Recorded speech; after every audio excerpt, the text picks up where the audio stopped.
சுவிசேஷமெனது பங்கு, என் மேலே விழுந்த கடமை. சுவிசேஷம் சொல்லாவிட்டால் ஐயோ ஜனங்கள் அழிந்தே போவார். சுவிசேஷம் சொல்லாவிட்டால் ஐயோ ஜனங்கள் அழிந்தே போவார். சுவிசேஷம் எனது பங்கு, என் மேலே விழுந்த கடமை. சுவிசேஷம் சொல்லாவிட்டால் ஐயோ ஜனங்கள் அழிந்தே போவார். சுவிசேஷம் சொல்லாவிட்டால் ஐயோ ஜனங்கள் அழிந்தே போவார். ஆண்டவரே இயேசுவின் அன்பின் கட்டளையை விரைந்து நிறைவேற்றுவோம். கிராமங்கள் பட்டணம் தேடியே சென்று வேத வசனம் விதைப்போம். சுவிசேஷம் என் மூச்சு, அதுவே என் முதல் கடமை. சுவிசேஷம் என் மூச்சு, அதுவே என் முதல் கடமை. சுவிசேஷம் எனது பங்கு, என் மேலே விழுந்த கடமை. சுவிசேஷம் சொல்லாவிட்டால் ஐயோ ஜனங்கள் அழிந்தே போவார். சுவிசேஷம் சொல்லாவிட்டால் ஐயோ ஜனங்கள் அழிந்தே போவார்.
வாழ்க்கை முற்றிலுமாக உம்முடையது சுவாமி. நீர் கொடுத்த அந்த வாழ்க்கையை நாங்கள் முற்றிலுமாக உங்களுக்கு அர்ப்பணிக்கிறோம். இந்த நேரத்தில் அநேக காரியங்களை நாங்கள் கடந்து வந்தாலும் உலக பிரகாரமான வாழ்க்கை, உலக பிரகாரமான எண்ணங்கள், வேலைகள், சிந்தனைகள் யாவும் இருந்தாலும் கர்த்தாவே, இதோ இந்த நேரத்தில் நாங்கள் பெண்களாய் உம்மிடத்திலே நாங்கள் வந்திருக்கிறோம் சுவாமி. நீர் எங்களை கண்ணோக்கி பாருங்க. பரலோகத்திலிருந்து நீர் இறங்கி வாங்க கர்த்தாவே. உடைய பரிசுத்த ஆவி இந்த இடத்துல நிரப்பட்டு வந்திருக்கும் ஒவ்வொரு சகோதரிகளும் வந்திருக்கும் ஒவ்வொரு பெண்களையும் குடும்பத்தாரையும் அனைவரையும் தொட்டு ஆசீர்வதிங்க கர்த்தாவே. நாங்கள் கெஞ்சுகிறோம், மன்றாடுகிறோம் சுவாமி. உடைய பரிசுத்த ஆவியினாலே நீங்கள் எங்களுடைய உள்ள தலை உச்ச தலையிலிருந்து உள்ள கால் வரை எங்களை நிரப்பி அருள வேண்டுமா நாங்கள் கெஞ்சுகிறோம் சுவாமி. நீரே இந்த இடத்துல பிரசன்னமாயிரும். இந்த நேரத்தில் நாங்கள் வந்திருப்பது உங்களுடைய பிரசனத்திற்காகவும் உங்களுடைய ஆசீர்வாதத்திற்காகவும் உங்களுடைய வார்த்தை கேட்கும் நாங்கள் வந்திருக்கிறோம் கர்த்தாவே. நீதாவை தொடர்ந்து எங்களோடு இருங்க, எங்களை பயன்படுத்துங்க. எங்களுடைய எல்லா காரணம் கர்த்தாவே, நாங்கள் உங்களுடைய சுவிசேஷத்தை நாங்கள் மறந்து போகிறோம், பாவிகளாகிறோம் கர்த்தாவை. நீரை மன்னித்து போடுங்க.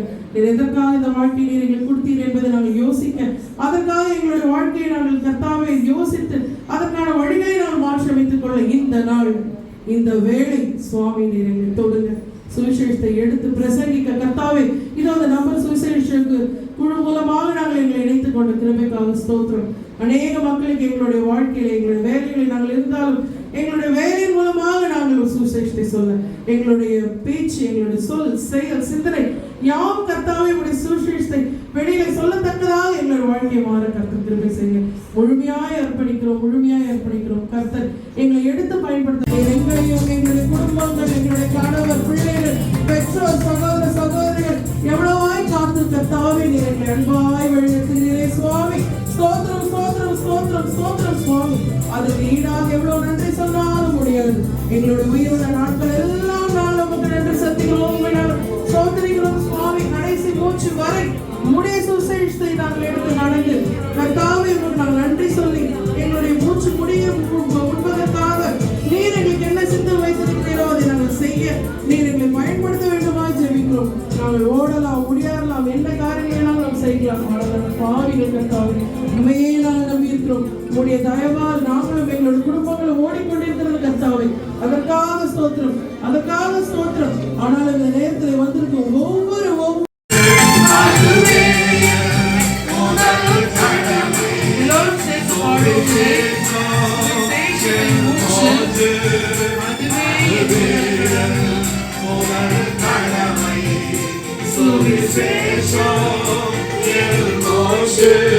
இந்த மழையும் பொருட்படுத்தாம வீட்டில் இதே நேரத்தில் நம்ம கம்ஃபர்ட் ஜோன்ல இருந்திருக்கலாம், சந்தோஷமா இருந்திருக்கலாம். ஆனால் நீங்கள் எல்லாவற்றையும் விட்டு எங்களுக்காக இந்த மழையில நிறைய பேர் நனைஞ்சிட்டு தான் நீங்கள் பார்த்தோம்.